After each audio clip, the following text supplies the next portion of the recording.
I'm Caroline Green. And I'm Nick Kendrew. We're both part of the Red Whale team.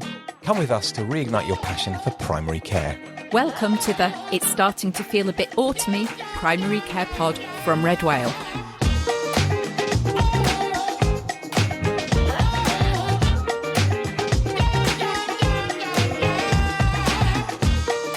The Primary Care Pod from Red Whale.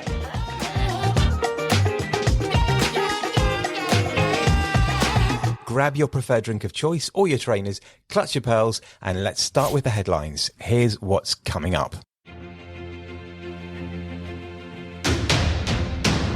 On the 15th of April 2024, big changes were announced in the process for death certification, and these came into play across all of England and Wales on the 9th of September 2024. So, we ask the question, the National Medical Examiner System?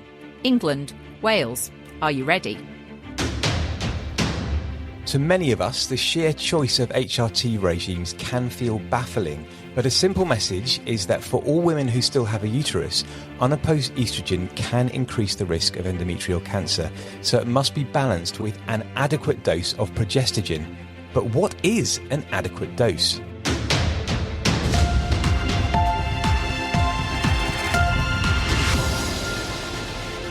Okay, so our fourth pearl of the month now, and the National Medical Examiner System.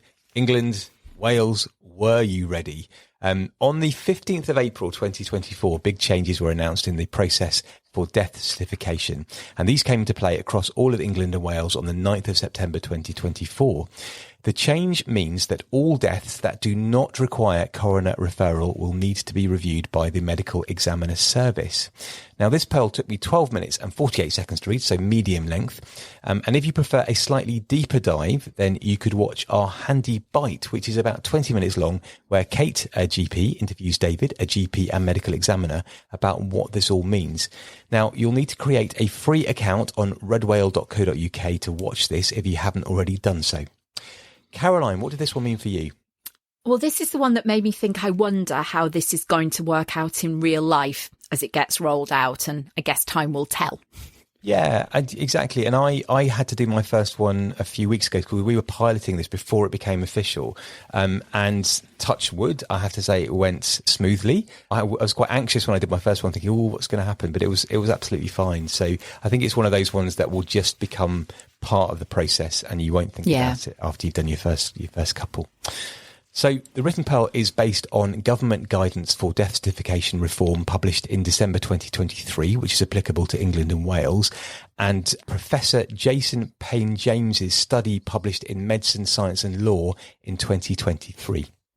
All deaths are now examined by the Medical Examiner System, MES. Now, this process was first introduced in England and Wales from April 2019 to improve the transparency and governance around monitoring of deaths following a number of public inquiries, such as Shipman, Mid Staffordshire Foundation Trust and Morecambe Bay Foundation Trust. It's also been piloted in some areas, such as mine, for a while, but it's now in place everywhere. So let's look at the headlines first that explain the change, and then we can think about some questions on why this is all happening. So, in England and Wales, all death certificates that don't warrant a coroner's referral will need to be reviewed by the Medical Examiner System before the death is registered. As GPs, we'll need to provide a proposed cause of death, reasoning for why we think this is the cause of death, and contact details for the next of kin. The Medical Examiner Service, the MES, will then review the notes, talk to the next of kin and the clinician who completed the death certificate. And in most cases, they'll agree the death certificate, but may suggest changes or a referral to the coroner service. If patient safety issues are identified, and bear in mind these will usually be system rather than individual level, then the MES will report these back to the relevant organisations or escalate this if it's appropriate. So why has this happened, Nick? Well, good question. The relevant documents state that there are 5 key purposes of the MES. And the first is to ensure that there is proper scrutiny of deaths and that appropriate referral is made to the coroner service, the HMC, where applicable.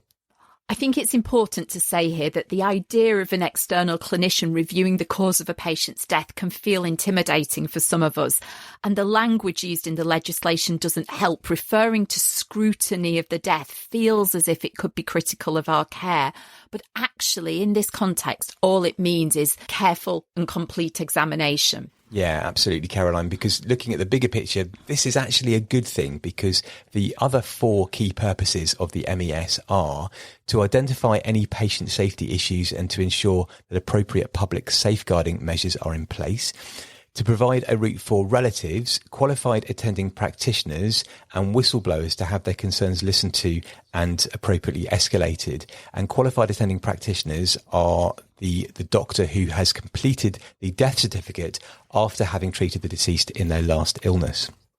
And then the other key purposes would be to improve the quality of death certification, or the medical certificate of cause of death, which is MCCD, and to support and educate QAPs, qualified attending practitioners, in appropriate completion and escalation. And finally, to improve the quality of data around deaths in England and Wales. That kind of makes sense. Let's have a look at some of the frequently asked questions then, shall we? Yeah. So question 1, you said that any death that doesn't need referring to the coroner will need to be referred to the MES. So how do we decide if a death needs referring to the coroner, Caroline? So the criteria for referral to the coroner service are unchanged, and there is a list in the article, because if you're anything like me, you won't remember them all. But as a reminder, these include deaths that we suspect were due to poisoning, including by an otherwise benign substance, exposure to or contact with a toxic substance, the use of a medical product, controlled drug or psychoactive substance, violence, trauma or injury, self-harm, neglect, including self-neglect, or a person undergoing any treatment or procedure of a medical or similar nature, or finally an injury or disease attributable to a person's employment. Alternatively, we may also refer if the death is unnatural but doesn't fall into any of the circumstances above, or if the cause of death is just unknown, or if we suspect that the person died while in custody or state detention. All of these mean we should make a referral via the coroner's portal, and all other deaths that don't fall into any of those groups will need referral to the local MES, usually via an electronic referral form. And Nick, you said you've used this in practice already, haven't you? Yeah, absolutely. So, I mean, different areas are going to have developed their own local approach. And the good news is that the approach should usually only involve an electronic referral from what would be a self-populated form on clinical systems. That was my experience. So the amount of work that we actually end up doing is very little compared to what we've done in the past. As I said, I did my first one a few weeks ago where I worked down in Kent, and it was fine. Now, there are 3 questions that we need to answer before a referral can be made. So firstly, what is the proposed cause of death? And then why do I think that this is the cause of death? It's going to be a quick overview. Think about what you would write on the cremation form summary. It's that kind of thing. And then finally, are the next of kin details correct? We can either complete the medical certificate of cause of death, the MCCD, at that point and send it along with the referral form via email. Or if we're not sure, or we expect that the medical examiner service may have some queries, we might wait for their review and then complete the MCCD later once it's been agreed. And that's what I did. My first one, I thought I just want to make sure it's going to go correctly. So I waited until they gave me the all clear, and then I did the MCCD after that. So Caroline, can you just remind us about the changes in rules for MCCDs? Yes, there has been an important change associated with this. So historically, you'll remember that we used to have had to attend a patient in their last illness and to have seen them within 28 days of death or after death in order to be able to complete the certificate.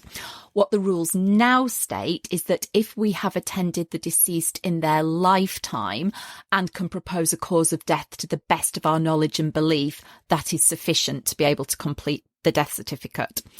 So what happens once we press send on the form? Well, when a death is referred to the medical examiner service, the medical examiner will review the primary care notes over the 3 months before and aim to answer 3 key questions. What did this person die of? So does the proposed cause match with the clinical picture? Does the death need to be referred to the coroner service? And Are there clinical governance concerns? Now, this might include things like understaffing of community nursing, meaning bloods were delayed, or cancelled or delayed outpatient appointments. And as we said before, the purpose of this proportionate review is more to identify issues with the systems that were in place than to look at the actions of individual clinicians. And I think that's actually quite reassuring and important at the moment, isn't it? That's what's happening there. So after the medical examiner has done this, they might call us to ask about any concerns or questions that we may have. And they'll also have a conversation with the next of kin, which usually consists of an explanation of what the death certificate actually says, checking that that fits with what the next of kin expected. Also offers an opportunity for them to discuss any concerns or compliments about the care the deceased person received.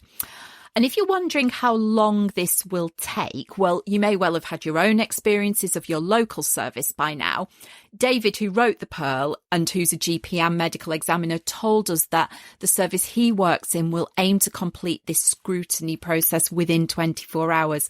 And actually, in fact, 90% are done the same day. But of course, this might vary as the system's rolled out more widely. So once that's happened, Nick, what are the possible outcomes? Now, there are usually 3 possible outcomes to the medical examiner's scrutiny. In most cases, the medical examiner will agree with the cause of death proposed, send on the completed MCCD to the registrar, and inform next of kin that they can register the death. Sometimes the medical examiner may suggest altering the MCCD, for example, proposing a different ordering of the form, maybe, suggesting additions or even altering the spelling, perhaps. Now, often this is to avoid issues when the family come to register the death. And the reason for me laughing is that that's one of my big fears there, is actually making a mistake on a death certificate. So actually, for me, it's actually really reassuring there's somebody there to check it. Now, if the medical examiner is proposing more than minor alterations, they will usually contact the referring clinician to seek more information or explain their logic and to see if they would feel happy altering the MCCD. Now, once an amended MCCD is sent through, then the medical examiner will then send it to the registrar as normal. The third possible outcome could be that the medical examiner may come back and suggest that a referral to the coroner is needed, and with our agreement, they will then make this referral. But what happens if we disagree then, Caroline? Well, if we don't agree with the medical examiner and we feel that to the best of our knowledge and belief, the MCCD is correct as it stands, we don't have to amend it. Usually we will be able to mutually agree something that will allow the MCCD to be completed and registered. But in a small number of cases, if that isn't possible, then the local lead medical examiner might be called upon to offer a second opinion in that situation. And what happens if a medical examiner identifies significant concerns on their review? So although the medical examiners and the MES are hosted within NHS structures, they also have a separate line of accountability via regional and national medical examiner teams. So they're actually independent of the normal NHS structures. This means that with the overview of all the deaths they have in a locality, they're actually then in a strong position to identify trends and high quality data around deaths and what might be happening in local services. So if significant concerns were identified during a review, put in the context of this bigger picture and remembering they're most likely to be system concerns, then the medical examiner would note them and potentially report back perhaps to the practice for discussion, to the community trust. So in the example we used earlier, perhaps of there not being sufficient capacity in the community nursing team to do blood tests, that would then enable them to review that service. And they might potentially report back to ICB level to look at issues through their usual clinical governance structures. Another important question is, what happens if we are involved in death certification in the out of hours setting or at weekends, Nick? Very good question, because we all know that deaths don't occur during just working hours. Now, in most cases, if a death occurs overnight or at a weekend, then a referral can be done on the next working day and can be processed by the medical examiner service as usual. An exception to this would be for patients who are Muslim or Jewish, where burial rituals need to start as soon as possible, or individuals who need to be repatriated as soon as possible after death. In these cases, most medical examiner services will have out-of-hours cover and can usually be contacted via hospital switchboard, who can perform a proportionate review of the notes remotely. So here are your learning points for the medical examiner system. All deaths in England and Wales now need to be reviewed by the coroner service or the medical examiner service. All death certificates now need review by the medical examiner service before the death is registered. GPs need to provide a proposed cause of death, reasoning for this, and contact details of the next of kin. The medical examiner service will then review the notes, talk to the next of kin and to the clinician who completed the MCCD. They may agree the MCCD or suggest changes or a referral to the coroner's service, and any issues identified will be reported back to the relevant organisations and escalated if appropriate. If needed out of hours, the number for the medical examiner can usually be obtained via the hospital switchboard. And now it's time for a group hug. This is the part of the podcast where we celebrate getting through a difficult day in primary care with our best intention story. And thank you to all of you who've emailed in, and also to those of you who've also started texting in your stories as well. We read each and every single one of them, and we are looking forward to featuring those that you've sent in the future as well. But please, we do need your ongoing support to put a smile on everybody's faces. So when you listen to the story this month, then have a think about your best intention story and what that would be, and please send it in. And our contact details are in the show notes. And before the best intention story for this month, after last week's episode, we got a text from Aisha. Hello, what a lovely find this podcast is. I only found it last week, but have devoured at least 10 episodes. I'm a retention GP in Manchester and enjoy listening to you on my many school runs. What happened to the best intention story this week, though? So thanks for that, Aisha. Well, we have one best intention story a month. More than happy to do more if you send them in. So if you want to send them in, then we can do more of them. But at the moment, we've got about one. We get enough for maybe one a month. So keep sending them in. And let's now have the best intention story for this month. So if I press this button, here we go. And it says, I've been listening to your podcast since it started and I love it. Thanks for the entertainment whilst listening. Dear Caroline and Nick, I was thinking about one of my most crazy moments in the land of GP and I've been meaning to write in. So here goes. It was a cold winter's day in a rural seaside town in Scotland some years ago.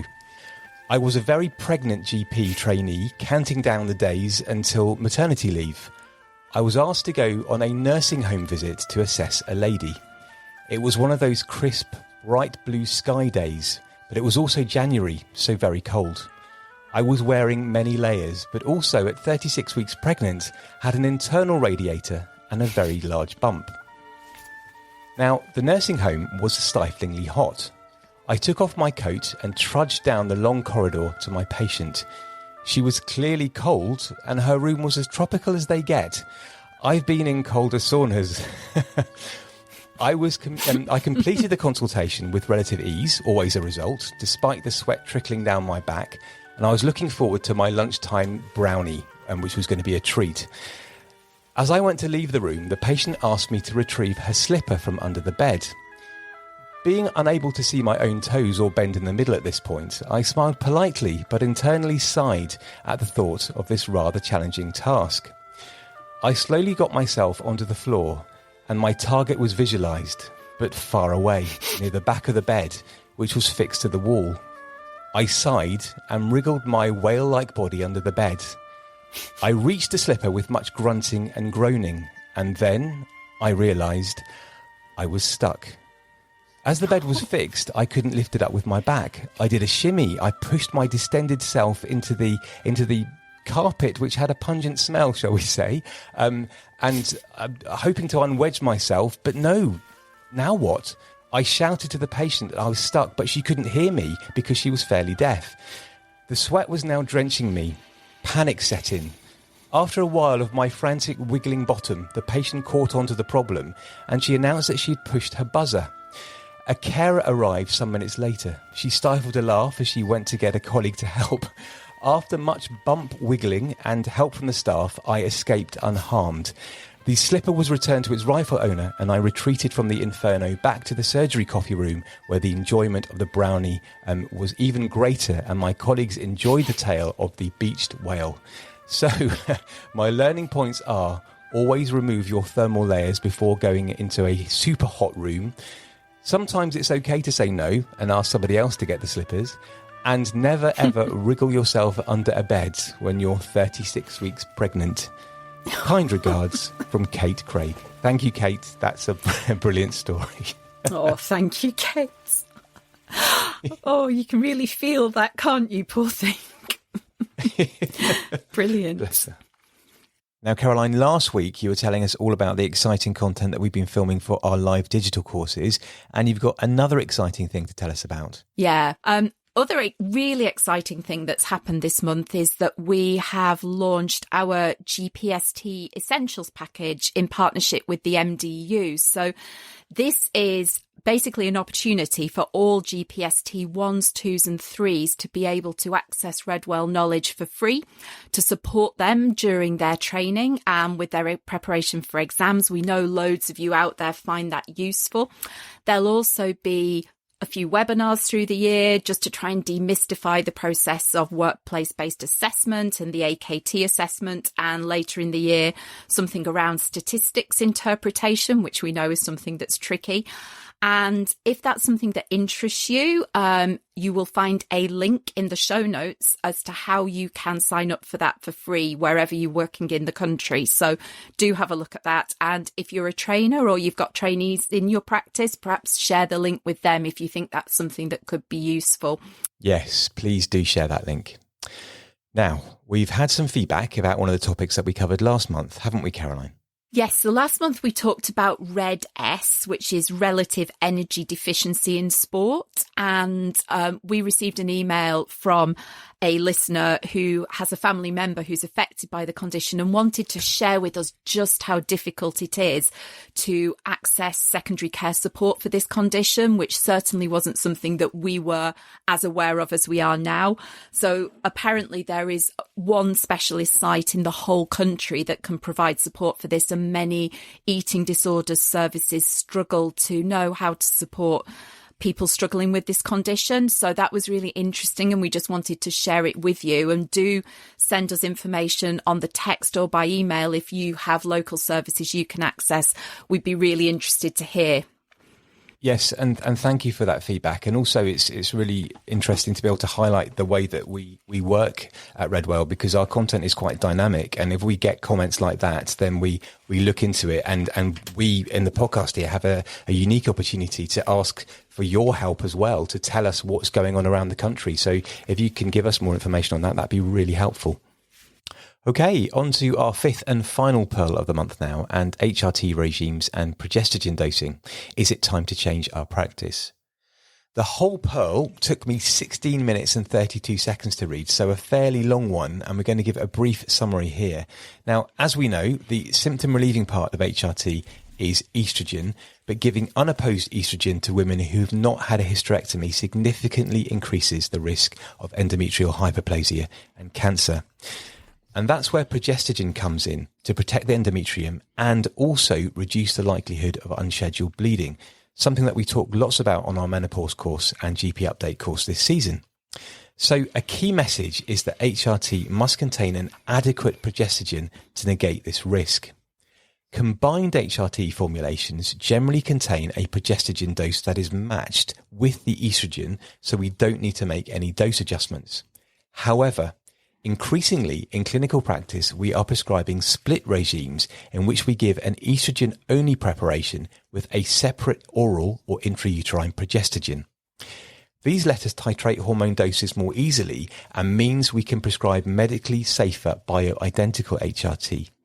But it also means that as well as prescribing the correct regime, we must ensure that the patient is receiving adequate progestogen to match the estrogen dose.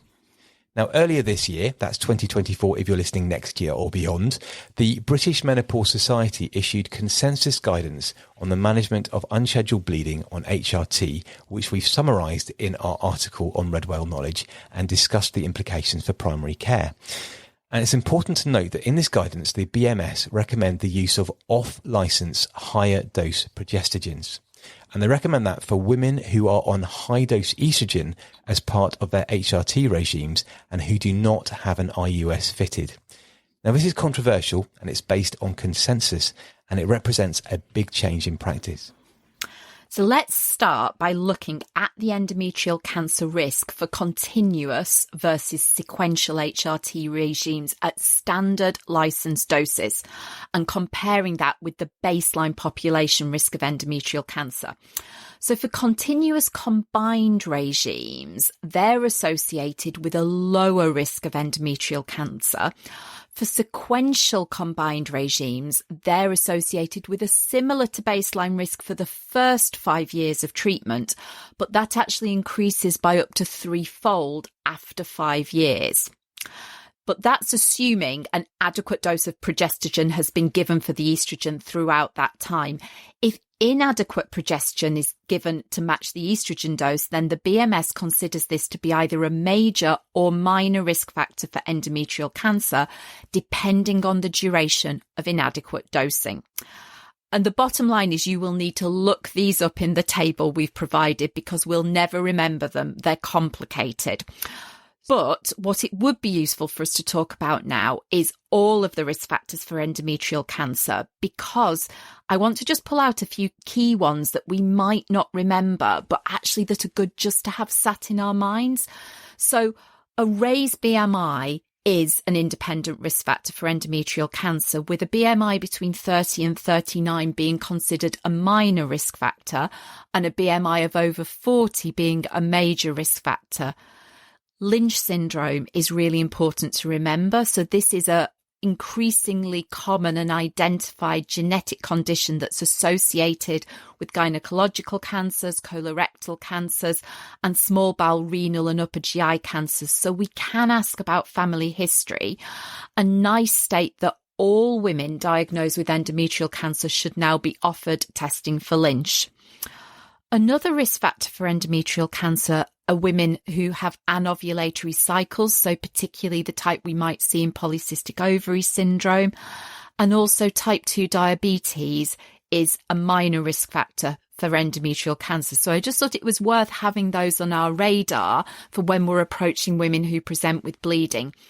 So let's now go back to HRT and have a look at initiation.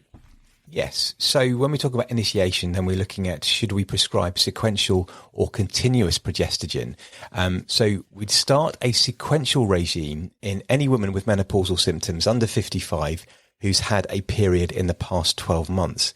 Where possible, we should aim to start sequential HRT at the beginning of the natural cycle to synchronize hormonal exposure. That is, if you start the estrogen on day 1 and progestogen on day 15 of the cycle. Now, we were just talking about risk factors for endometrial cancer. So how many days of progestogen will ensure endometrial safety for sequential regimes?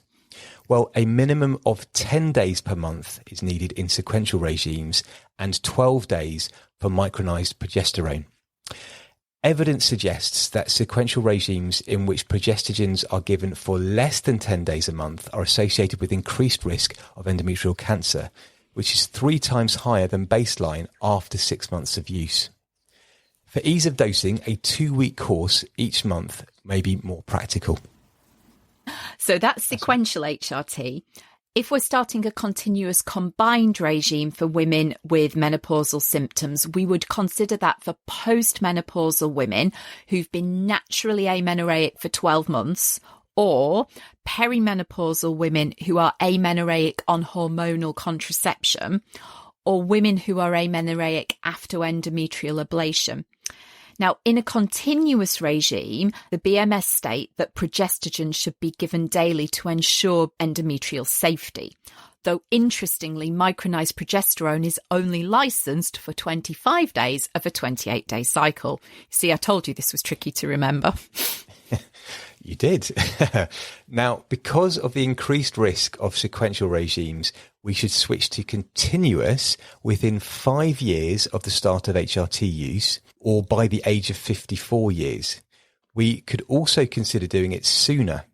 And that would be after 12 to 18 months of HRT use if the woman wishes to try a bleed-free regime earlier.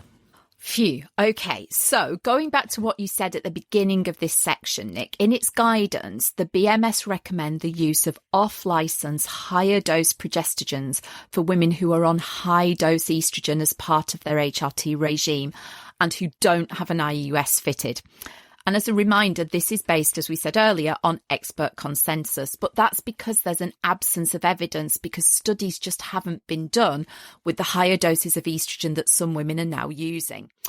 So following its review of the evidence, BMS concluded that there was no evidence that one progestogen is any more effective than another at protecting against endometrial cancer when a woman is using low or moderate doses of estrogen. And if you want to know what low or moderate doses are, you can see that in a table in the article. There's limited evidence regarding the optimal progestogen dose that a woman needs when they're using high-dose estrogen, particularly perimenopausal women on those sequential regimes.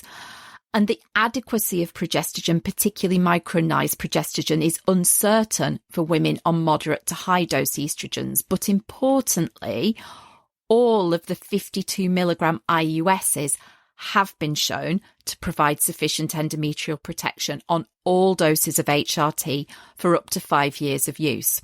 And I have to say, having read all this, I suspect many of us would now be tempted to recommend these first line, but of course they're not preferred or suitable for all women. So it's a difficult one.